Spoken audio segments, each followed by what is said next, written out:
Hello भाइयों और बहनों, welcome back to Gaurav Kathure classes. तो मित्रों, आज की वीडियो में हम लीनियर प्रोग्रामिंग जो आपका चैप्टर है, जिसकी जो वेटेज है आपकी टर्म 1 में 5 मार्क्स है भाइयों, 5 नंबर का चैप्टर है। फ्री के 5 नंबर है मित्रों, बिल्कुल फ्री। ठीक है, अगर आपको चैप्टर नहीं भी आता है और आप ये वीडियोस करोगे, जो भी 2-3 हम डालने वाले हैं, एक में आज वाली वीडियो में हम सिर्फ क्या देखेंगे, इम्पॉर्टेंट टर्म्स। ठीक है, सभी की सभी टर्म्स। कुछ बच्चों को नाम नहीं पता होते, जैसे ऑप्टिमाइजेशन प्रॉब्लम क्या है, ऑब्जेक्टिव फंक्शन क्या है, उन टर्म्स के बारे में डिस्कस करेंगे। ठीक है, क्योंकि क्या है, ऑब्जेक्टिव क्वेश्चन आपके पेपर में आने हैं तो वो सीधा सीधा पूछ लेता है कि ऑप्टिमाइजेशन प्रॉब्लम क्या होती है, हम उसमें क्या करते हैं। ऑप्शंस में दे देगा कुछ ना कुछ, डायरेक्ट क्वेश्चन आ जाते हैं। छोटी सी वीडियो रहेगी, ठीक है। ऐसे 2-3 वीडियोज़ आएंगी, कुछ क्वेश्चन से रिलेटेड होंगी, आज वाली थ्योरी से रिलेटेड है। ये कर लो, चैप्टर आपने पहले नहीं भी पढ़ रखा तब भी आपके 5 नंबर पक्के हैं भाई, 5 नंबर पक्के हैं। ठीक है ना, बिल्कुल फ्री हैं। तो तसल्ली से वीडियो देखो, नोट्स बनाओ। तो सबसे पहली जो हमारी टर्म आती है मित्रों, वो है an optimization problem. Linear programming में हम क्या करते हैं, जितने भी क्वेश्चंस को सॉल्व करते हैं वो ऑप्टिमाइजेशन से रिलेटेड ही होते हैं। ऑप्टिमाइज़ का मतलब ये नहीं होता, बच्चे सोचते हैं मैक्सिमाइज़ करो। ऑप्टिमाइज़ का मतलब होता है भैया, किसी भी चीज़ की मैक्सिमम पीक पे क्या वैल्यू आएगी। अब पीक पे वैल्यू मैक्सिमम भी हो सकती है, मिनिमम भी। ठीक है ना, लीस्ट या मैक्सिमम, कुछ भी हम किसी भी फंक्शन की, किसी भी एक्सप्रेशन की मिनिमम या मैक्सिमम वैल्यू निकाल रहे हैं तो उसे ऑप्टिमाइजेशन ही कहा जाता है। मिनिमाइज़ या मैक्सिमाइज़ करना, दोनों काम। ठीक है, वही लिखा हुआ है। ऑप्टिमाइजेशन प्रॉब्लम में involve maximization of profit, production, minimization of cost. कुल मिला के सीधी भाषा में क्या है, ऑप्टिमाइजेशन का मतलब मिनिमाइज़ या मैक्सिमाइज़, कुछ भी कर रहे हैं ऑप्टिमाइज़ कर रहे हैं। डेफिनेशन आप आराम से वीडियो पॉज करके लिख सकते हो। आगे बढ़ते हैं। अब आता है बच्चों लीनियर प्रोग्रामिंग प्रॉब्लम। अब इसमें और ऑप्टिमाइजेशन प्रॉब्लम में क्या फ़र्क है। इसमें भी हम ऑप्टिमाइज़ ही करते हैं। लीनियर प्रोग्रामिंग प्रॉब्लम जो होती है, जैसे आपका जो क्वेश्चन होता है, आपने देखा होगा कभी अगर पढ़ा है चैप्टर, ऐसे कुछ z लिखा होता है ना, उसको हमें मिनिमाइज़ या मैक्सिमाइज़ करना होता है। और नीचे कुछ इक्वेशंस हमें ऐसे दी होती हैं, जैसे x + y > 2, 2x - 3y <= 5, x > 0, y > 0, ऐसा कुछ क्वेश्चन हमें दिया होता है। इस z को हमें ऑप्टिमाइज़ करना होता है ना। तो इस प्रॉब्लम को हम कहते हैं लीनियर प्रोग्रामिंग प्रॉब्लम।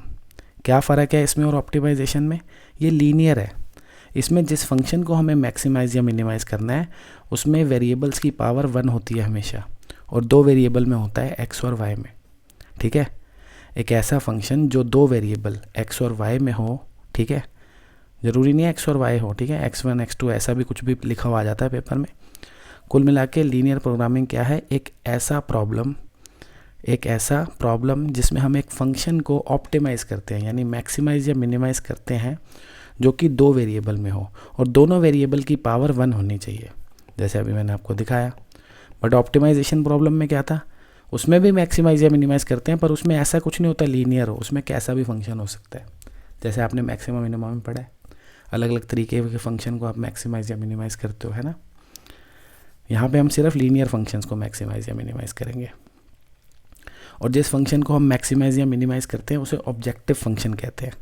ये जो आपका z होता है 2x + 3y, जैसे ऐसा कुछ लिखा होता है, इसे हम कहते हैं ऑब्जेक्टिव फंक्शन। और नीचे जो कंडीशंस लिखी होती हैं, जो इनइक्वालिटीज़ लिखी होती हैं, उन्हें हम कंस्ट्रेंट्स कहते हैं। जिनका ग्राफ प्लॉट करते हैं ना हम, ऐसे कोई इक्वेशंस हमें दे रखी होती हैं, x + y <= 2, x > 0, ऐसे y भी कुछ भी हो सकता है, x > 0, y > 0। तो ये जो हमें नीचे इनइक्वालिटीज़ दे रखी होती हैं, इन्हें कहते हैं कंस्ट्रेंट्स। ये वो कंडीशंस होती हैं जिनको ध्यान में रखते हुए हमें अपने ऑब्जेक्टिव फंक्शन को मैक्सिमाइज़ करना होता है। ठीक है, तो जिस फंक्शन को मैक्सिमाइज़ या मिनिमाइज़ करना है उसे कहते हैं ऑब्जेक्टिव फंक्शन। जिनका ग्राफ बनाते हैं, जो कंडीशंस हमें दी होती हैं, उन्हें कहते हैं लीनियर कंस्ट्रेंट्स। अब आता है ऑब्जेक्टिव फंक्शन। आपको बता ही दिया सारा कुछ, मैंने यहीं बता दिया आपको। वो जो आपका z गिवन होता है, जिस फंक्शन को आप मैक्सिमाइज़ या मिनिमाइज़ करते हो उसे ऑब्जेक्टिव फंक्शन बोलते हैं। ठीक है, और लीनियर प्रोग्रामिंग में ऑब्जेक्टिव फंक्शन कैसा होता है, वो भी लीनियर ही होता है हमेशा। फिर आते हैं डिसीजन वेरिएबल। डिसीजन वेरिएबल क्या होते हैं, ये x और y, जिन वेरिएबल से आपका ऑब्जेक्टिव फंक्शन बना होता है उसे डिसीजन वेरिएबल कहते हैं। एक्स और वाई यहाँ पे वेरिएबल है ना, इन्हीं को कहते हैं डिसीजन वेरिएबल्स। ये नाम आपको सब पता होने चाहिए क्योंकि पेपर में डायरेक्ट पूछ लेता है क्वेश्चन ऑब्जेक्टिव, ठीक है, तो लिख लेना भाई सब कुछ। आगे आते हैं कंस्ट्रेंट, ये भी मैंने आपको बता दिए।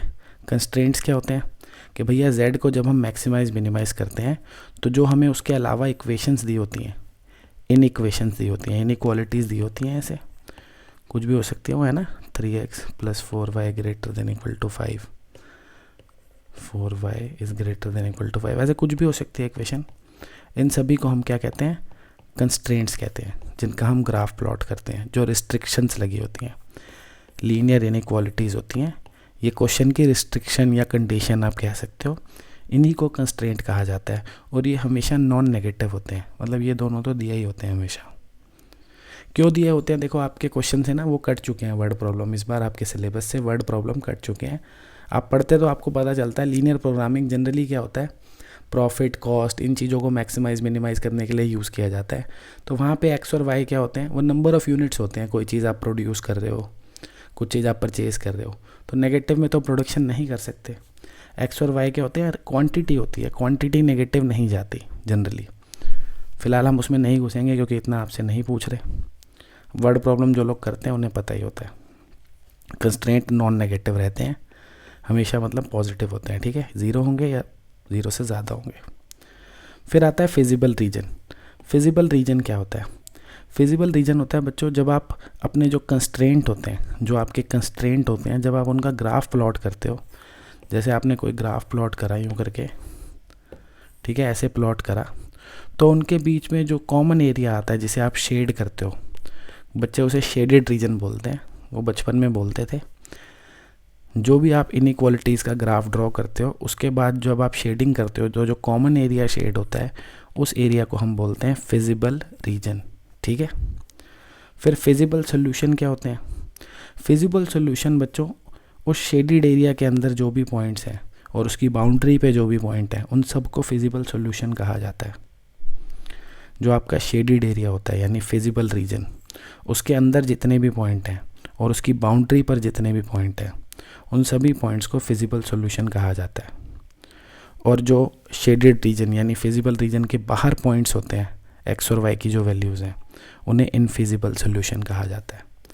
फॉर एग्जांपल जैसे आपने एक ग्राफ बनाया यूँ, ठीक है, आपने ये एरिया शेड करा, तो इस एरिया के अंदर जितने भी कोऑर्डिनेट आएंगे शेडेड एरिया के अंदर, फिजिबल रीजन के अंदर, वो होंगे फिजिबल सॉल्यूशन। बाहर जितने भी कोऑर्डिनेट होंगे वो होंगे इनफिजिबल सॉल्यूशन। अब ऑप्टिमल फिजिबल सॉल्यूशन क्या होता है, ऑप्टिमल फिजिबल सॉल्यूशन वो होता है जो जिस पॉइंट पर हमारा जो ऑब्जेक्टिव फंक्शन है वो आपकी मैक्सिमम या मिनिमम वैल्यू ले, ठीक है। क्या होता है भैया, ऑप्टिमल फिजिबल सॉल्यूशन क्या होता है कि जो हम शेडिंग करते हैं, जो हमारा फिजिबल रीजन होता है, जैसे ये हमारा फिजिबल रीजन है, फिजिबल रीजन, तो फिजिबल रीजन के अंदर कोई भी पॉइंट हो, कोई भी पॉइंट जिस पे हमारा जो ऑब्जेक्टिव फंक्शन है z, उसकी वैल्यू मैक्सिमम या मिनिमम हो, उसको बोलते हैं ऑप्टिमल सॉल्यूशन। क्या बोलते हैं, ऑप्टिमल सॉल्यूशन। वो कोऑर्डिनेट जिस पर z मैक्सिमम हो या मिनिमम हो, और वो z मैक्सिमम या मिनिमम जनरली कहाँ होता है, कॉर्नर पॉइंट्स पे होता है। कहाँ पे होता है, जो हमारे कॉर्नर पॉइंट्स होते हैं शेडेड रीजन के। चलो आगे बढ़ते हैं। अब देखो ये कुछ काम की बातें लिखी हुई हैं। पहली काम की बात वही है जो मैं आपको बता चुका हूँ कि भैया आपका जो ऑब्जेक्टिव फंक्शन होता है z, आपका जो ऑब्जेक्टिव फंक्शन होता है z, अगर आपने अपने कंस्ट्रेंट का ग्राफ बनाया है और आपको कोई फिजिबल रीजन मिल रहा है, तो उसकी जो मैक्सिमम या मिनिमम वैल्यू होगी ना, मतलब जो ऑप्टिमम वैल्यू होगी, वो हमेशा कॉर्नर पॉइंट पे आकर करती है। कहाँ आकर करती है भैया, कॉर्नर पॉइंट्स पे, ठीक है। जो भी हमारे कॉर्नर पॉइंट होंगे शेडेड रीजन के, शेडेड नहीं कहेंगे पढ़े लिखों की भाषा में, फिजिबल रीजन, फिजिबल रीजन के जो कॉर्नर पॉइंट होते हैं, क्या होते हैं भाइयों, कॉर्नर पॉइंट। और ये याद रखना, जो आपका फिजिबल रीजन होता है ना, वो हमेशा एक कन्वेक्स पॉलीगन होता है। छोटी छोटी बातें आपको याद रखनी है। फिजिबल रीजन हमेशा क्या होता है, एक कन्वेक्स पॉलीगन होता है। उस कन्वेक्स पॉलीगन की जो वर्टेक्स होती हैं, जो वर्टिसेस होती हैं उसके जो कोने होते हैं, कॉर्नर पॉइंट, उन्हीं पर ऑब्जेक्टिव फंक्शन की वैल्यू मैक्सिमम या मिनिमम होती है। अंदर वाले पॉइंट्स पे मैक्सिमम या मिनिमम नहीं होती, ठीक है। तो इसीलिए हम सिर्फ कॉर्नर पॉइंट्स को डाल के चेक कर लेते हैं जब हमें मैक्सिमम मिनिमम वैल्यू निकालनी होती है। हम सारे पॉइंट नहीं डालते, मैंने आपको बताया ना, फिजिबल सॉल्यूशन तो सारे पॉइंट्स हैं। फिजिबल रीजन में जितने भी पॉइंट आ रहे हैं, चाहे वो रीजन के अंदर आ रहे हैं चाहे उसकी बाउंड्री पे आ रहे हैं, वो सभी फिजिबल सॉल्यूशन माने जाते हैं। याद रखना, छोटी छोटी बातें एमसीक्यू में फंस जाओगे। फिजिबल सॉल्यूशन क्या होता है? फिजिबल सॉल्यूशन सिर्फ कॉर्नर पॉइंट्स को नहीं बोलते। फिजिबल सॉल्यूशन वो सभी पॉइंट है जो फिजिबल रीजन में लाए कर रहे हैं, चाहे वो फिजिबल रीजन के अंदर हो चाहे वो बाउंड्री पर हो। पर ऑप्टिमम सॉल्यूशन वही होता है, मतलब मैक्सिमम वैल्यू हमेशा कहाँ मिलती है? कॉर्नर पॉइंट्स पे मिलती है। और वो जो हमारा शेडेड रीजन होता है, अगर वो बाउंडेड है, बाउंडेड शेडेड रीजन है, तो पक्का कन्वेक्स पॉलीगन बनेगा वो। अब ऐसे भी पूछ लेता है एक नंबर में, कन्वेक्स पॉलीगन है, कनकेव पॉलीगन है, क्या है क्या नहीं है, याद रखना कन्वेक्स पॉलीगन होता है, ठीक है। और मैक्सिमम वैल्यू कहाँ मिलती है? हमेशा कॉर्नर पॉइंट पे। मिनिमम भी कॉर्नर पॉइंट पे ही मिलती है, मतलब ऑप्टिमम वैल्यू चाहे मैक्सिमम हो या मिनिमम, दोनों वर्टिसेस पे मिलती है। अब देखो दूसरी काम की बात क्या है कि भैया अगर हमारा जो रीजन है वो बाउंडेड है, मैंने आपको बता ही दिया, तो मैक्सिमम वैल्यू और मिनिमम वैल्यू कहाँ मिलेगी? कॉर्नर पॉइंट पे। बाई चांस वो अनबाउंडेड है, अनबाउंडेड एरिया, वैसे तो आपके सिलेबस से इस साल कटा हुआ है कि भैया मान लो आपने कोई ग्राफ बनाया ऐसे और आपने शेडिंग करी, तो वो ऐसे ओपन एरिया में शेडिंग हो गई, तो जो आपका फिजिबल रीजन है वो ओपन आ गया। क्या आ गया? ओपन। तो मैक्सिमम और मिनिमम वैल्यू एग्जिस्ट कर भी सकती है, नहीं भी कर सकती, ठीक है। अगर आपकी शेडिंग अनबाउंडेड है, फिजिबल रीजन अनबाउंडेड है, तो मैक्सिमम और मिनिमम वैल्यू ज़रूरी नहीं एग्जिस्ट करे, कर भी सकती है, नहीं भी कर सकती, ठीक है।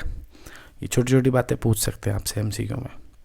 अब तीसरी काम की बात देखते हैं। तीसरी काम की बात यह है बच्चों कि मान लो, जैसे आपको एक ग्राफ बना के दिखाता हूँ मैं, मान लो ये आपके एक्स एक्सिस और वाई एक्सिस है। आपने क्या किया जी, ऐसे अपने कंस्ट्रेंट्स के लिए ग्राफ बनाया कुछ, और आपने शेडिंग करी, ऐसी कहीं पे बाउंडेड एरिया में शेडिंग हो गई, और आपको ऐसा दिखा कि आपकी जो मैक्सिमम वैल्यू है वो 2 पॉइंट्स पे आ रही है। कहाँ आ रही है? 2 पॉइंट्स में। मान लो इस पॉइंट पे भी मैक्सिमम आ रही है और इस पॉइंट पे भी मैक्सिमम आ रही है। पॉइंट ए और पॉइंट बी दोनों पे क्या आ रही है? मैक्सिमम आ रही है या मिनिमम आ रही है। तो अगर आपको कभी एक से ज़्यादा पॉइंट पे ऑप्टिमल सॉल्यूशन मिले, आपको मतलब एक से ज़्यादा ऑप्टिमल सॉल्यूशन मिले, ऑप्टिमल सॉल्यूशन समझते हो ना, अभी तो बताया पीछे। ऑप्टिमल सॉल्यूशन का क्या मतलब है? ऑप्टिमल सॉल्यूशन का मतलब है भाइयों कोऑर्डिनेट, है ना, कोऑर्डिनेट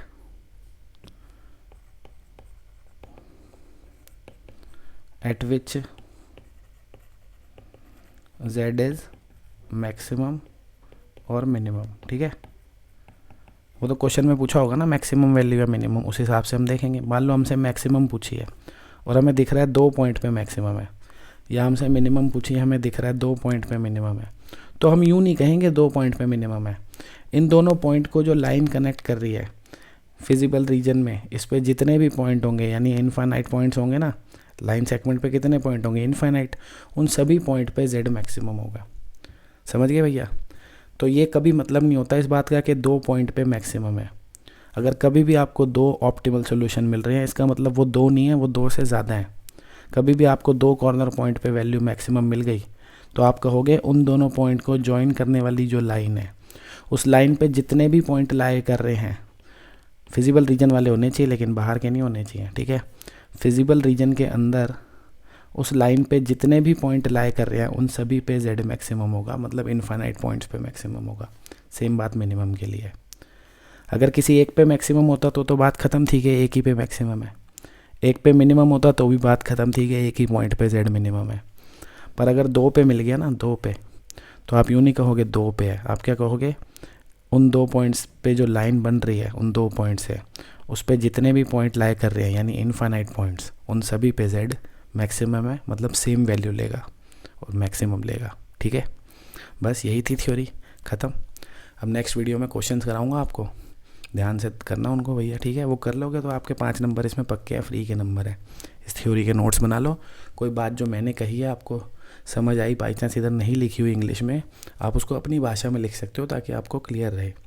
टर्म्स आपको सारी पता होनी चाहिए, टर्म्स आपको मैंने जितनी भी कराई हैं सब पता होनी चाहिए, ठीक है। ये सारी टर्म्स आपको पता होनी चाहिए, ठीक है। मिलते हैं नेक्स्ट क्लास में।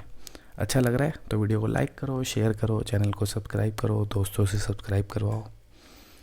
और अगर लगा वो बहुत फास्ट चला गया हूँ तो बता देना, दोबारा बना देंगे इस वीडियो को। बाकी कोई ख़ास बात थी नहीं इसलिए जल्दी जल्दी बता दी।